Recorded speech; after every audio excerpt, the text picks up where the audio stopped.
Então, bom dia a todos vocês que já estão aqui, aqueles que deverão ainda assistir a gravação pelo YouTube. É a nossa segunda aula de História na segunda semana de agosto. Seria a nossa 14ª semana, aliás, 15ª, porque vocês foram a única turma que semana passada, naqueles dias de recesso, eu tive aula. As demais turmas estamos na 14ª, vocês, no ano, estamos na 15ª semana de estudo à distância. Para igualar com as outras turmas, preferimos contar aí pelo mês. Então, a segunda semana segunda aula de história na segunda semana de agosto. Fazendo rapidamente a correção, porque era só marcar um X lá na página 4 de atividades, a correção seria a letra C. Então, primeiro quesito da página 4 de atividades, não sei se vocês estão aí com o livro, alguns ainda estão enrolados em cima da cama, feito o Rafael Vitor, que sem querer ligou a câmera, apareceu aqui. Mas se estiverem com o livro de atividades, confiram aí na página 4, se marcaram a letra C.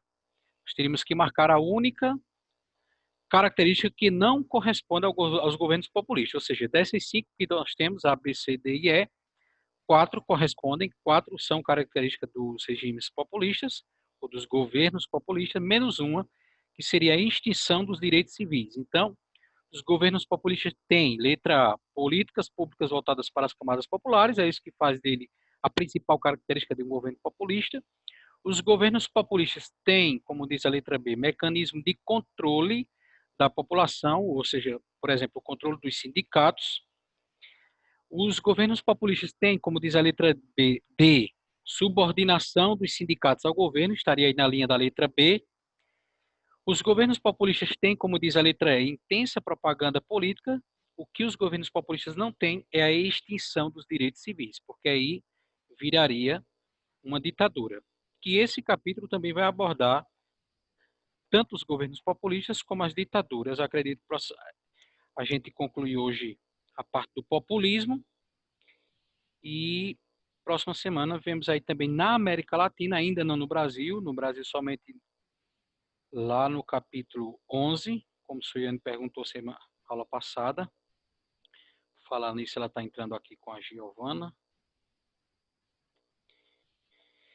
Então, vamos ver aí, continuando na página 4, sobre... Já vimos algumas características, né? Na página 3, respondemos lá umas questõezinhas, relembrando os assuntos passados. E aí vamos adentrar agora de cabeça, mergulhando nos governos ditos populistas. Então, países da América Latina, por muito tempo, tiveram aí governos voltados para as classes mais abastadas, as chamadas elites. Porém, aí, entre as décadas de 30 e 70, em toda a América Latina, tivemos governos que governaram para as camadas mais pobres, mais populares.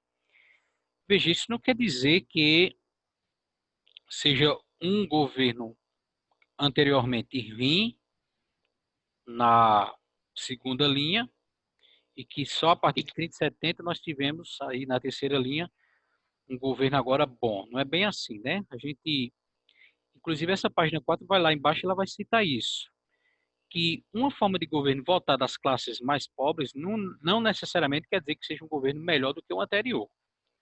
A gente vai ver isso aí. No caso, só de fazendo um adiantamento e também relembrando, porque a gente já estudou, no caso de Getúlio Vargas, ele tinha muitas políticas, ações do governo voltadas às classes mais pobres, o que o apelidou de pai dos pobres, mas também, por outro lado, ele era, assim, de maneira até irônica, risonha, brincando não, ironizando mesmo a figura dele, né? Criticando, chamado de mãe dos ricos, porque ao mesmo tempo que ele fazia políticas, ações voltadas aos trabalhadores, às camadas populares, também ele abriu economicamente as portas do Brasil para investimento estrangeiro, sobretudo dos Estados Unidos. É tanto que a gente viu a participação do Brasil na Segunda Guerra foi influenciada, pressionada por conta dos Estados Unidos que queriam montar uma base militar no norte e montaram lá no Rio Grande do Norte, né, no nordeste do Brasil. Então, essa mudança que diz no primeiro parágrafo de governos de elites, mudando agora para governos do povo, isso se deu muito através da crise de 29, né, quando a população sofreu os efeitos da quebra da Bolsa de Valores de Nova York, assunto que nós já estudamos. Então, a economia latino-americana, que ainda era voltada à agroexportação, produtos da terra, que eram produzidos para fora. No caso do Brasil, nós já sabemos que esse produto era o café. Então, era preciso diversificar, não só ser uma economia que vendesse produtos à terra, mas tivesse outros produtos, utensílios eletrônicos, meios de transporte, enfim, investisse em outros setores econômicos. Precisava se diversificar, né? Diz aí o segundo parágrafo, quarta e última linha. Industrializar e, com isso, botar para funcionar uma classe que não só de camponeses, de agricultores, mas também a chamada classe do proletariado. Para que não fique só eu não iria pedir que alguém, não sei, Galaxy A20s, que já está com o microfone ligado, outra pessoa pudesse ler esse terceiro parágrafo, por favor. Característica importante.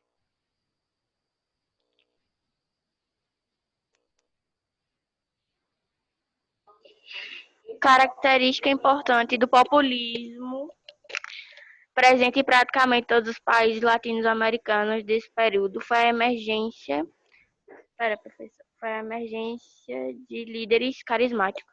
No Brasil, Getúlio Vargas dizia governar em prol dos trabalhadores. Na Argentina, Perón e Evita prometiam um novo país para os descamisados. O mesmo prometia Lázaro Cárdenas no México.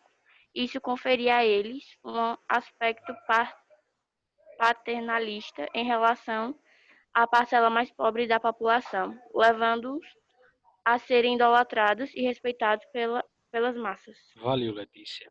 Então, além das características que nós já sabemos aí dos governos populistas, políticas voltadas para a massa, propaganda, tudo aquilo que a gente relembrava na aula passada e relembramos ao responder a questão que foi para casa, só dizendo mais uma vez para aqueles que chegaram depois, a correção da página 4 de atividades é a letra C.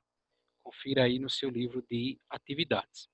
Então, além de todas essas características que a gente respondeu na página 4, que a gente relembrou na aula passada, tinha isso também, esses governantes populistas no Brasil, Getúlio Vargas, no México, Lázaro Cárdenas, e na Argentina, o casal Eva e, como é o mesmo nome do camarada lá, Eva e Juan Perón. Todos eles eram líderes carismáticos. Quer dizer isso? Letícia leu aí nas últimas linhas, né? Sempre aquela simpatia a ponto de serem idolatrados, respeitados, ou seja, procuravam conquistar as massas, as grandes populações, os trabalhadores, pela simpatia, né? Levando ali admiração, aquele afã de idolatrar, de ter orgulho, de vestir a camisa, de ir para os comícios, de participar das passeatas, enfim, quase visto aí como um semideus, né? No entanto, olha aí aquilo que a gente disse. O fato de que esses governos procuravam mostrar essa aparência de populismo, ganhar simpatia da grande massa da população, no entanto, essa versão aí desse fragmento vai questionar isso. É por isso o nome outra versão. Para alguns estudiosos do período, como esse historiador Boris Fausto, muito famoso em toda a história do Brasil, e também a historiadora Maria Helena Capelato, em sua obra Multidões em Cena, Propaganda, esse é o nome da obra, Propaganda Política no Varguismo e no Peronismo, o livro deles, esses governos estavam, na verdade, a serviço das classes ricas. O motivo é que concediam benefícios às classes mais baixas, com o objetivo de mantê-las satisfeitas e também disciplinadas. Então, era um benefício que, na verdade, queriam um controle. A gente já conversou sobre isso. Assim, evitavam, com esses benefícios, na verdade, eles queriam evitar reclusão de protesto, que iam concedendo benefícios aos poucos, protestos como greves e, consequentemente, o prejuízo gerado por essas greves, por essas passeatas, por esses protestos, o prejuízo gerado ao processo de industrialização e ao crescimento econômico do país. Se os trabalhadores se revoltam, a empresa para e o país não, a economia também para. Reforça esse ponto de vista o fato de que, embora os trabalhadores pudessem se organizar em sindicatos, esses órgãos, sindicatos, que deveriam ser espaços de determinado trabalhador, de determinada categoria, sindicato dos professores, sindicato dos policiais, sindicato dos médicos, sindicato dos garis. Então, o que é um sindicato? É um organismo ali que reúne representantes daquela classe, daquele grupo trabalhador, para reivindicar melhorias de direitos para si. No entanto, nesses governos populistas, esses sindicatos estavam subordinados diretamente ao governo, diz a quarta quarta última linha, que os controlava. Além disso, os grupos sociais urbanos que não estivessem satisfeitos com as medidas do governo eram submetidos à censura. Então, de fato, leva a questionar se esses governos eram, de fato, populistas, queriam, de fato, o bem do povo. Tal atitude reforça a ideia de que a intenção desses governos não era o diálogo com o povo, mas a manutenção da ordem social, ou seja, parecer bem que a situação estava sob controle, que o país estava caminhando, né, mas tinha os seus meios, os seus mecanismos de controle social. Para compreender melhor esse fator do populismo, a gente vai estudá-los aí no México, já mencionamos, né, o Lázaro Cárdenas, na Argentina, o casal Eva e Juan, e no Brasil, o próximo capítulo, mas vocês já sabem aí que é o Getúlio Vargas. No México, diz a página 5, o nome do presidente populista ali de maior destaque foi o Lázaro Cárdenas, que é esse que aparece aí na imagem. Olhando assim de lado, ele parece estar com o dedo polegar, limpando a narina, mas na verdade ele está saudando a população e fazendo um discurso. Assumiu o poder em 34, mantendo-se aí por 6 anos. Promoveu uma série de medidas que beneficiou os mais pobres. Mudanças essas que já estavam previstas na Constituição do México de 1917, mas que nunca chegaram a ser implantadas. Algumas das ações mais importantes do Lázaro Cárdenas no México foi a reforma agrária, né, divisão de terras, tomar terras de quem tem muitas terras que não estão utilizando e dar para quem quer plantar e morar. A criação em 1931 da Lei Federal do Trabalho, estabelecendo aí com essa Lei Federal do Trabalho jornadas de 8 horas, descanso semanal, sem por isso abater do salário da pessoa, que mesmo com o dia de descanso mantivesse o mesmo salário. Limitação da contratação de mulheres e menores de 16 para trabalhos considerados insalubres, ou seja, que afetasse a higiene desses grupos, das mulheres e menores de idade. Apoio ao direito de greve e o incentivo à sindicalização. Outra pessoa poderia ler esse próximo parágrafo, terceiro, governo de Cárdenas. O governo de Cárdenas defendia a efetiva participação dos estados na economia. Assim, ele nacionalizou a indústria petroleira e as ferrovias mexicanas. Todas essas medidas contribuíram para torná-lo bastante popular. Valeu, Gi. Então a legenda vai completar isso que Giovana leu, que a principal ação dele foi ter o controle sobre o petróleo ali da Argentina, já que havia uma má administração por parte das empresas privadas. Então, quando a gente fala de estatização, é o Estado, o governo, no caso, o presidente daquele determinado país, tomando de conta daquele setor.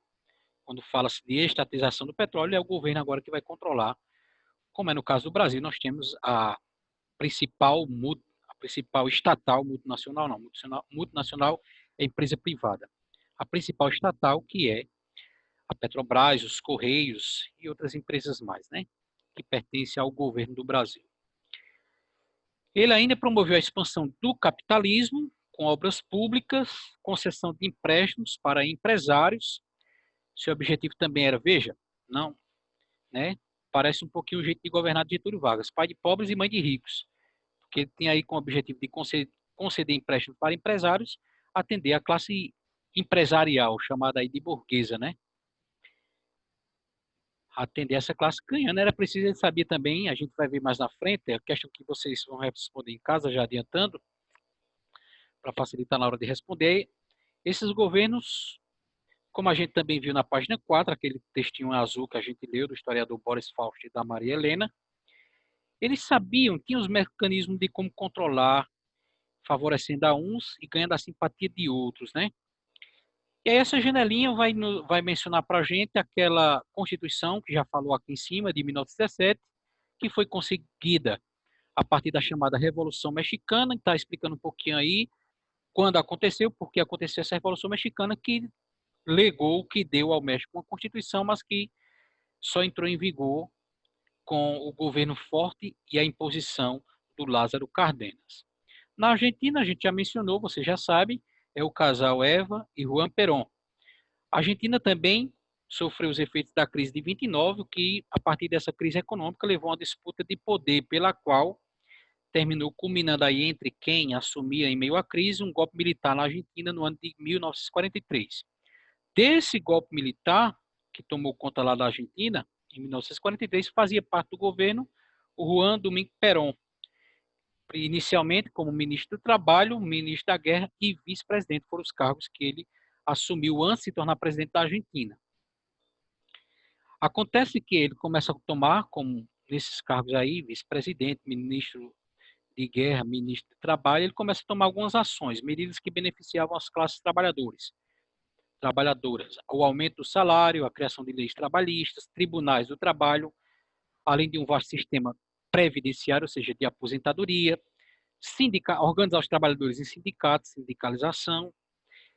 Aqueles grupos que a gente também estudou lá no final do 8º ano, os anarquistas, que é mais grave ainda do que os comunistas, porque os comunistas ainda querem um governo controlado pelos trabalhadores, na mão do Estado. Já os anarquistas não querem governo nenhum. Então, esses grupos foram perseguidos pelo Juan Perón, está aí novamente a projeção da foto dele, desarticulados e desfeitos, na verdade, né? Como ministro e vice-presidente, a postura dele gerou oposição da elite da classe rica argentina, que eram os grandes proprietários de terra e empresários, chamados aí de burguesia, de modo que em 45 ele foi deposto do cargo de vice-presidente, preso, a população reagiu, em grande parte por um movimento ali liderado por sua própria esposa, Eva, que juntava a galera para ir para a rua protestar contra a prisão dele. Ele foi libertado e aquilo que pareceu ser uma perseguição a ele, na verdade, reforçou a imagem dele paternalista, aquela imagem de líder, fazendo com que o povo saísse às ruas defendendo.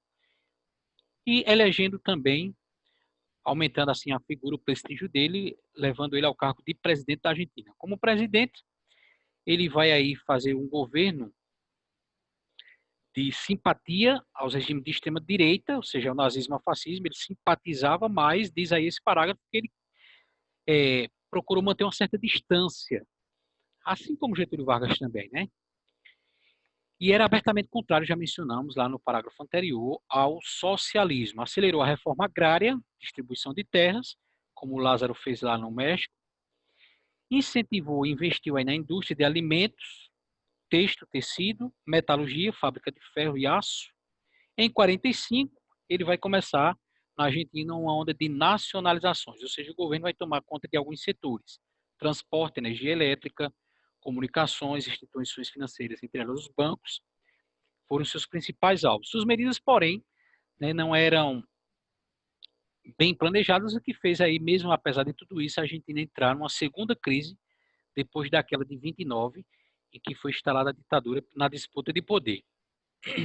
Aqueles que eram opositores, o Juan Perón, ele agiu de maneira muito repressiva com seus inimigos.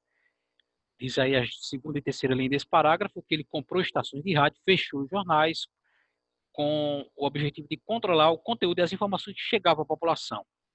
Essa tentativa de limitar, cercear, vem daí a palavra cerca, né?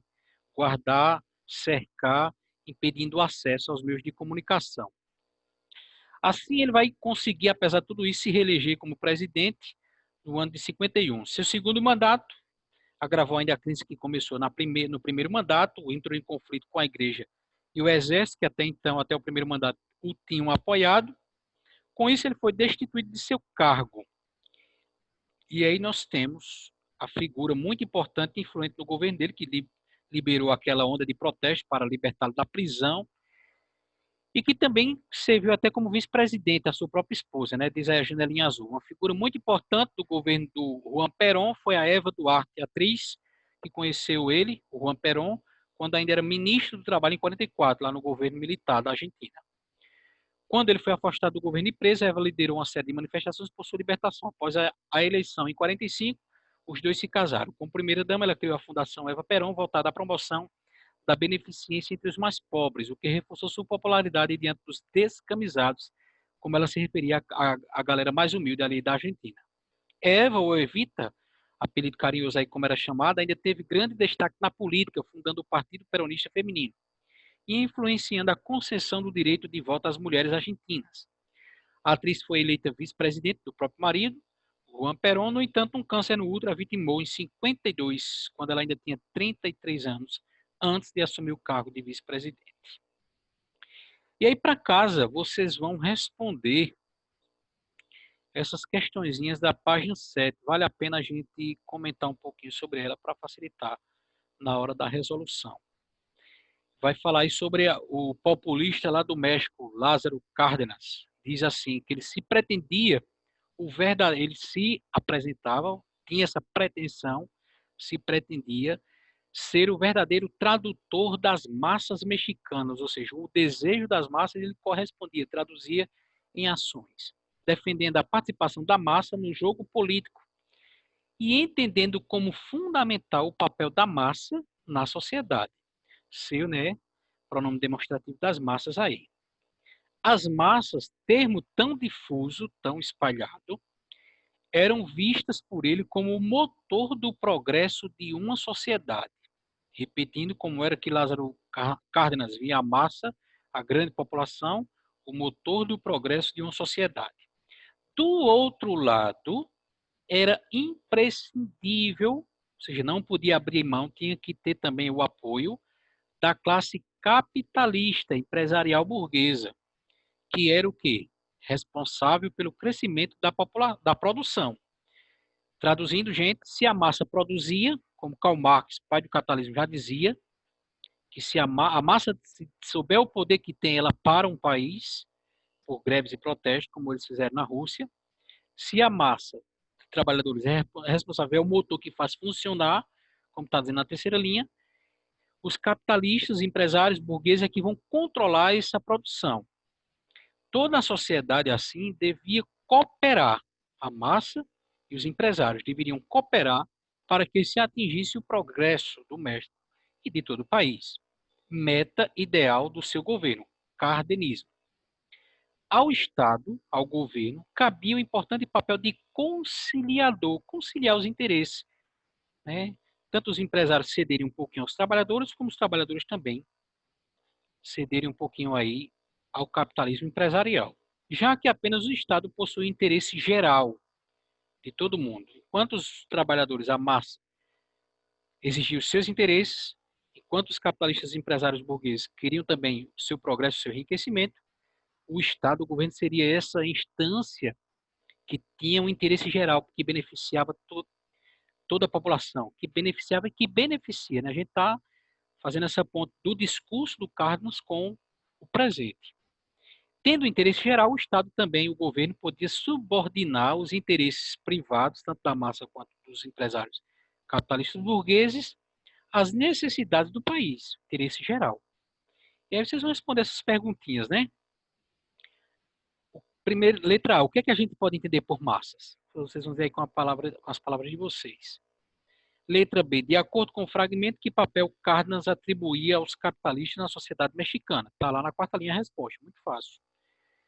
E letra C, qual o papel do governo de Cárdenas em relação aos interesses da massa e da classe capitalista? Também está na penúltima linha ali. Fiz questão de colocar a indicação para facilitar já na nossa próxima correção.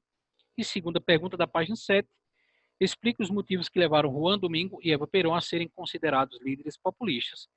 A gente comentou o governo deles, vocês vão citar somente algumas características que eles fizeram para aparecer bem essa aparência de governo que governa para a grande população, para a grande massa. Responda a página 7, tirem a foto de toda a página no modo retrato. Professor, é didático ou de atividades? É didático, página 7 do didático. Essas questões que seguem depois do texto, organize as ideias. Até o meio-dia da sexta-feira, esperamos lá no Classroom essa resposta de vocês. Bom restante de quarta-feira e bom restante de semana. Tchau, professor. Tchau, gente.